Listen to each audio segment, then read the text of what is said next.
Una violenza brutale. Mirko Lena, 27 anni, non ha avuto alcuna pietà per la sua ex, Concetta Traina, Cettina per parenti e amici. La prima massacrata di botte, poi l'ha sbattuta violentemente contro le pareti della stanza ed infine l'ha pure strangolata con le sue mani sino a spezzarle il collo.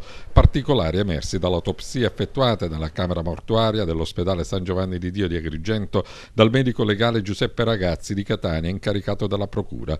Il sanitario ha confermato che alla giovane, laureata in filosofia, è stata fracassata la base cranica e soprattutto che è stata picchiata selvaggiamente, come testimoniato dai lividi su tutto il corpo. Le ha risparmiato la violenza sessuale, come confermato dall'esame del tampone. Un vero e proprio calvario di violenza quello subito da Concetta la notte tra martedì e mercoledì scorsi nella sua casa di via Leopardi nel quartiere Sacramento a San Giovanni Gemini. Lo stesso calvario che deve avere subito la mamma Angelina Reina, 70 anni, persona buona e mita che ha dedicato tutta la sua vita per i figli, uccisa la Mirko Lena, impiccatosi con dei cavi elettrici dopo aver assassinato le due donne ed anche il cagnolino della ragazza. L'arcivescovo di Agrigento, Francesco Montenegro, ha intanto sospeso i festeggiamenti di domenica in onore della Madonna della Provvidenza. Alle 21 in Chiesa Madre è stata organizzata una veglia di preghiera a cui Don Franco ha invitato tutta la comunità cristiana a partecipare per stringersi spiritualmente attorno al dolore delle due famiglie devastate dalla tragedia.